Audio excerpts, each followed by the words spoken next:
আমি সংখ্যাৰ খেলত এনেকুৱা সংখ্যা কেনেকৈনো যোগ কৰিম আমি সেই বিষয়ে জানিম। ইয়াতে এতিয়া a + 5 = 2 দিয়া আছে, 3 + 2 = b দিয়া আছে। তেতিয়াহ'লে a ৰ মান b ৰ মান কিমান হ'ব?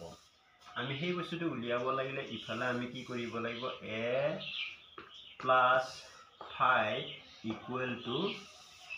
2 হ'ব। আৰু ঠিক তেনেকৈ 3 + 2 = কি হ'ব? b হ'ব। এতিয়া a ৰ মান কিমান হ'লে a ৰ লগত 5 যোগ কৰিলে 2 হ'ব। এতিয়া 2 হ'ব লাগিলে আমাৰ যিহেতু এইটো 2তকৈ 5 ডাঙৰ, তেতিয়াহ'লে 1 যোগ কৰিলেও নহ'ব, 2 যোগ কৰিলেও নহ'ব। কিন্তু আমি এটা কাম কৰিব পাৰোঁ, যদি ইয়াতে আমি কি দিওঁ, 7 দিওঁ, 7 + 5 কিমান? 12 হ'ব। 12 অৰ্থাৎ 7 + 5 = কিমান হ'ব? 12। এতিয়া 12ৰ ঘৰত এককৰ ঘৰত কি আছে? 2 আছে। তেতিয়াহ'লে ইয়াতে 2 বহিছে। এই 1টো হাতে যাব। এতিয়া নেক্সট আছিল 3 + 2 = b, অৰ্থাৎ 3 আছে। 3 + 2, এই হাতে যিটো 1 গৈছিল সেইটো ইয়াত 1 যোগ হ'লে 1 = কিমান হ'ব? 3 × 2 = 5, 5 × 1 কিমান হ'ব? 6। অৰ্থাৎ a = কিমান পালোঁ? 2, b = কিমান পালোঁ? 6। এনেকৈ আমি a b নিৰ্ণয় কৰিব পাৰোঁ। এই অংকটোত আকৌ a + 8 = 3, 4 + 9 = cb হ'ব লাগে। তেতিয়াহ'লে a ৰ মান কিমান, b ৰ মান কিমান উলিয়াব লাগিলে আমি ইয়াতেও একে নিচিনাকৈ a + 8 = 3 পাম, আৰু 4 + 9 = কি পাব লাগে? cb পাব লাগে। এতিয়া a ৰ লগত কিমান যোগ কৰিলে 3 থকা সংখ্যা হ'ব? যিহেতু 8টো 3তকৈ ডাঙৰ, তেতিয়াহ'লে আমি এই দুটা ডিজিটৰ অংক পাব লাগিব। গতিকে a ৰ মান যদি আমি কি পাৰোঁ, 5 দিওঁ, 5 8 + 5 কিমান হ'ব? 13। গতিকে a ৰ মান কিমান দিম? 5 + 8 = কিমান হ'ব? 13। ঠিক তেনেকৈ ইয়াতে 4 + 9, 4 + 9 আছে। এই ইয়াতে আমাৰ যিহেতু এইটো 3 আছে, গতিকে 3টো বহিল, এইটো হাতে গ'ল, হাতে যোৱা সংখ্যাটো ইয়াৰ লগত কি হ'ব? এই যোগ হ'ব। +1 = কিমান হ'ব? 9 × 4 = 13, 13 × 1 কিমান? 14। অৰ্থাৎ b জেগাত 4 বহিব, c জেগাত 1 বহিব। এটাকে a = কিমান হ'ব? 5, b = কিমান হ'ব? 4, c = কিমান হ'ব? 1। এনেকৈ আমি কি কৰিব পাৰোঁ? উলিয়াব পাৰোঁ। এতিয়া এইটো অংকত লক্ষ্য কৰা, b + 1 = 8 আছে।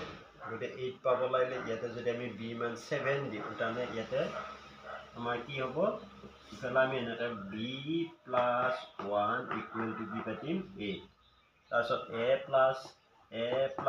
b = কিমান? 1। আৰু 2 + a = কিমান? b আছে। তেতিয়াহ'লে আমি a ৰ মান কিমান হ'ব পাৰে? এতিয়া ধৰা লক্ষ্য কৰা, 1ৰ লগত যদি আমি 7 যোগ কৰোঁ তেতিয়াহ'লে 8 পাম। গতিকে 7 + 1 = কি পালোঁ? 8 পালোঁ। এইটো ঠিকে থাকিল। এতিয়া b ৰ মান যিহেতু আমি 7 পাইছোঁ, গতিকে b জেগাত কি বহিম? 7 প্লাছ, এতিয়া a ৰ মান কিমান বহিলে 1 থকা সংখ্যা হ'ব? যেনে 7 × 4 কিমান হ'ব? 7 × 4 কিমান হ'ব? 11। 11 বহি গ'ল। এতিয়া ইয়াতে আমাৰ যিহেতু a ৰ মান 4 বহাইছোঁ, ইয়াতে 4 বহিব, প্লাছ ইয়াতে 2 বহিব, আৰু এই হাতে যোৱা 1টো বহিব ইয়াত। তেতিয়াহ'লে 4 × 1 = 5, 5 × 2 = 7, কি 4 × 2 = 6, 6 × 1 = 7। গতিকে b ৰ মান কিমান বহিব? b জেগাত কিমান বহিছে? 7 বহিছে। b আমি 7 ধৰিছোঁ। তেতিয়াহ'লে a = কিমান হ'ব? এটাতে a = কিমান হ'ব? 4, b = কিমান হ'ব? 7, আৰু c = কিমান হ'ব? b a আৰু b উলিয়াব দিছে, গতিকে a b ওলালে। a4 b7 এনেকৈ কি কৰিব পাৰোঁ? উলিয়াব পাৰোঁ। এবাৰ মই বিয়োগৰ ইয়াতে এতিয়া a - 8 = কিমান দিয়া আছে?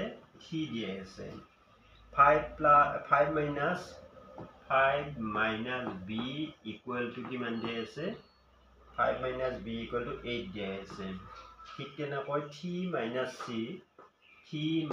c equal to কিমান দিয়ে আছে 1 দিয়ে আছে এতিয়া এৰ মান কিমান হলে আমি কি কৰিব পাৰো 3 পাব পাৰো এটা এর মান যদি 1 হয় 2 হয় 3 হয় 4 হয় 5 হয় 6 হয় 7 হয় 8 হয় 8 ৰ পৰা 8 গলে 0 9 ৰ পৰা 8 গলে 1 10 ৰ পৰা 8 গলে 2 11 ৰ পৰা 8 গলে 3 তেতিয়া হলে 11 হ'ব লাগে 11 কিন্তু দুটা ডিজিটৰ সংখ্যা এটা সংখ্যাৰ মান দুটা ডিজিটৰ হ'ব নোৱাৰে গতিকে 11 হ'ব নোৱাৰে গতিকে 1 হ'ব লাগিব 1 হ'ব লাগিলে ইয়াৰ পৰা আমি 1 ধাৰ কৰিব লাগিব তেতিয়া হলে আমি কি কৰিব পাৰো ইয়াতে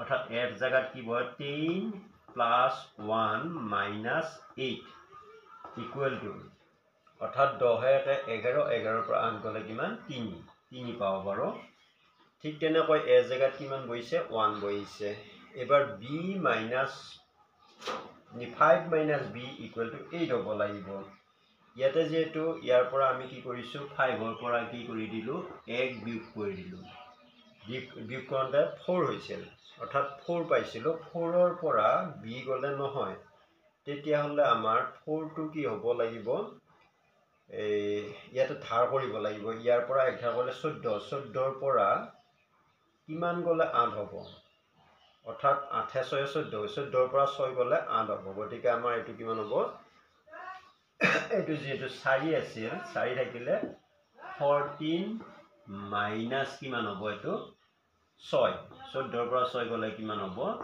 8 হ'ব অৰ্থাৎ b জায়গাত কি বহিছে একে b জায়গাত কি বহিল 6 বহিল ঠিক তেনেকৈ 3 minus c equal to 1 হ'ব ইয়াৰ পৰা 1 ধাৰ কৈছিল এটা 2 2 ৰ পৰা আমাৰ কিমান বিয়োগ কৰিলে 1 হ'ব 2 ৰ পৰা 1 বিয়োগ কৰিলে 1 হ'ব অৰ্থাৎ এটো 2 থাকি গৈছিল 2 minus 1 equal to কিমান হৈছে 1 তেতিয়া হলে এটাকে a equal to কিমান 3 a equal to কিমান পালো 1 b equal to কিমান পালো 6 আৰু c equal to কিমান পালো c equal to 1 এনেকৈ আমি a b c উলিয়াব পাৰো এবাৰ মই এটা পুৰণৰ অংক দেখুৱাম b into 3 equal to b হ'ব লাগিব আৰু a into 3 equal to c a হ'ব লাগিব এটা b এটো b লগত আমি যদি 5 পূৰণ কৰো 5 পূৰণ 3 5 3 15 তেতিয়া b জায়গাত 5 থকা সংখ্যা হ'ব বা 0 দি যদি দাও 0 পূৰণ 3 0 হ'ব তেতিয়া b জায়গা 0 হ'ব 0 বা 5 বহাব পাৰো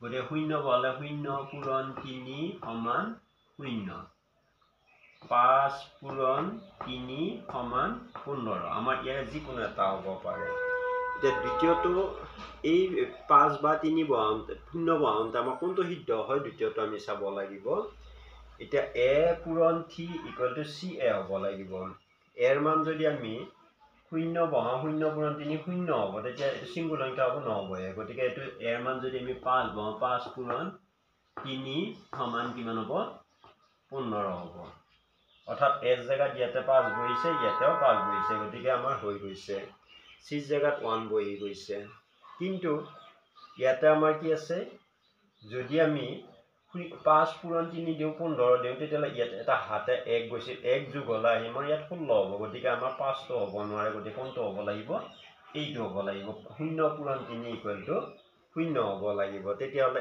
a ইকুৱেল টু এটাকে a ইকুৱেল টু কিমান পাম a এৰ মান কিমান বহিছে 5 b ইকুৱেল টু কি হ'ব 0 c ইকুৱেল টু কিমান হ'ব 1 আমি 5 যদি বহালতেন তেতিয়ালে একবাৰ b জায়গাত 5 বহি লয় কিন্তু এই হাতে যোৱা একো ইয়াতে যোগ হলে আমাৰ এটো নিমিলিল সেই কাৰণে আমি কি বহিব 0 বহিব গতিকে a = 5 b = 0 c = 1 এটো দিতে লক্ষ্য কৰা b * 6 = b হ'ব লাগিব a * 6 = b হ'ব লাগিব তেতিয়া হলে আমাৰ এটা কি হ'ব পাৰে b মান যদি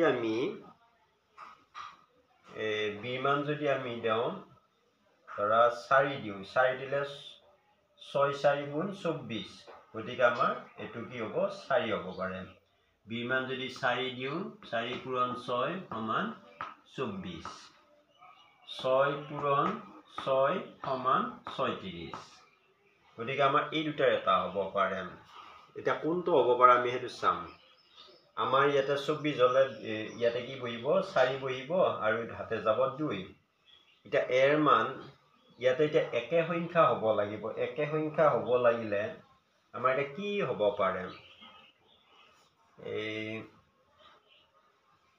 ধৰ ইয়াতে যদি 4 হয় তেতিয়ালে এটা 44 যাব লাগিব এটো আমাৰ কি মান হ'ব লাগিব 11 হ'বই নোৱাৰে গতিকে আমাৰ ইয়াতে কি বহিব পাৰে 7 6 গুণ কিমান হ'ব 7 পূৰণ 6 7 6 গুণ কিমান হ'ব 42 আৰু হাতে যোৱা 2 টো কি হ'ব প্লাস এই হাতে যে 2 গৈছিল 24 যদি ধৰো আমি হাতে যোৱা 2 টো বহিলে কিমান হ'ব 7 6 গুণ 42 2 কিমান হ'ব 44 তেতিয়া হলে এটো 44 হৈ যাব হে আমি a ইকুৱেল টু কিমান পাম এটাতে a ইকুৱেল টু কিমান পালো এৰ মান কিমান বহিছো 7 আৰু b ইকুৱেল টু কিমান পালো b মান পালো 4 গতিকে b ইকুৱেল টু 4 এনেকৈ আমি নিৰ্ণয় কৰিব পাৰো মই এইকিটা যোগ বিয়োগ পূৰণ হৰণত দিলো এই নিয়মকিটা তোমালোকে চাই বাকিবিলাক অংক কৰিব পাৰিবা মই এইখিনিতে ক্লাছটো কি কৰিছো সামৰণি মাৰিছো ধন্যবাদ